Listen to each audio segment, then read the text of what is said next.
Akhirnya, setelah sekian lama kita menunggu, muncul juga. Transformers Rise of the Beast adalah filem yang ketujuh di dalam timeline Transformers dan dia adalah direct sequel kepada filem Bumblebee yang keluar pada tahun 2018.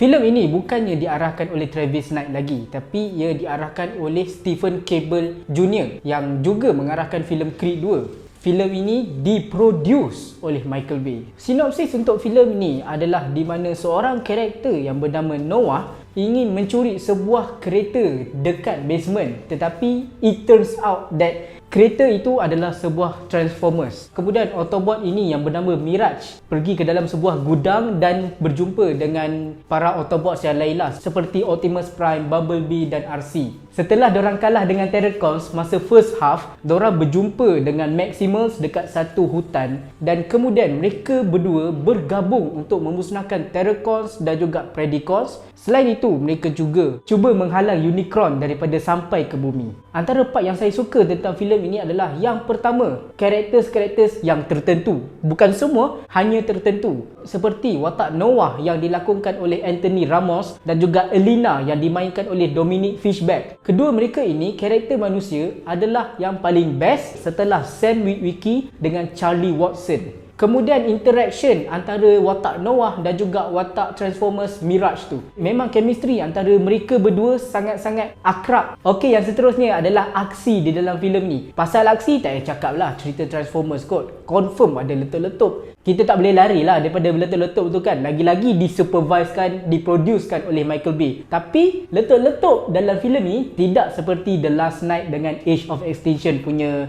letupan. Dia terkawal lagi lah, masih dalam keadaan terkawal lagi. Lagi-lagi aksi pada third act of this film memang sangat-sangat best. Gabungan Autobots dan juga Maximals lawan dengan Predacons, Terracons. Senang kata macam dia adalah Infinity War tapi versi Transformers. Itu yang saya suka tentang filem ni. Tapi ada juga yang saya tidak berapa berkenan tentang filem ni, iaitu yang pertama daripada dia punya plot. Third act memang bagus, tak nak kacau, itu tolak tepi. First act dengan second act, korang nak jumpa Transformers tu setelah 20 minit pertama korang masuk dalam filem tu, baru jumpa satu Transformers.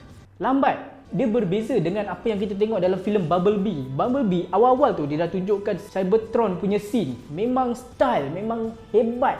Perkara kedua yang saya tidak berapa berkenan tentang filem ini adalah karakter-karakter yang selainnya. Korang mesti terkejut. Contohnya Optimus Prime. Seperti yang korang tahu, Optimus Prime dia merupakan seorang leader tau. Dia sangat kuat, sangat hebat. Tapi dalam filem ni dia agak jahil. Tak nampak pun dia macam seorang ketua yang baik, ketua yang pandai memimpin. Dialog-dialog yang diucapkan semuanya one-liner. Sekali cakap, habis. Pelik, saya sangat pelik bagi satu karakter yang bernama Optimus Prime. Yang kedua adalah Maximals. Maximals dalam filem ni, dua je yang paling banyak bercakap. Optimus Primal, Eraser. Cheetah ada muncul, tapi cakap dia, kita boleh kira tau berapa dialog je yang diucapkan dalam filem ni. Rhinox pula. Rhinox haram langsung tak ada cakap apa-apa dalam filem ni.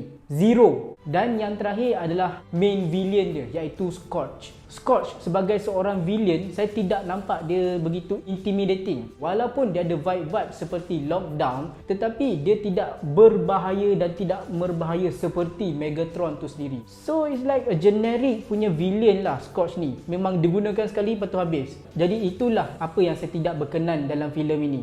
Untuk pengetahuan korang, filem ini ada satu mid credit tau. Post credit tak ada, mid credit. Tetapi apa yang penting adalah pengakhiran filem ni. Ada satu babak yang akan establish benda yang penting kepada the future of Transformers. Tapi apa dia? Saya tak boleh cakap lah. Korang kena tengok sendiri dekat Pawagam.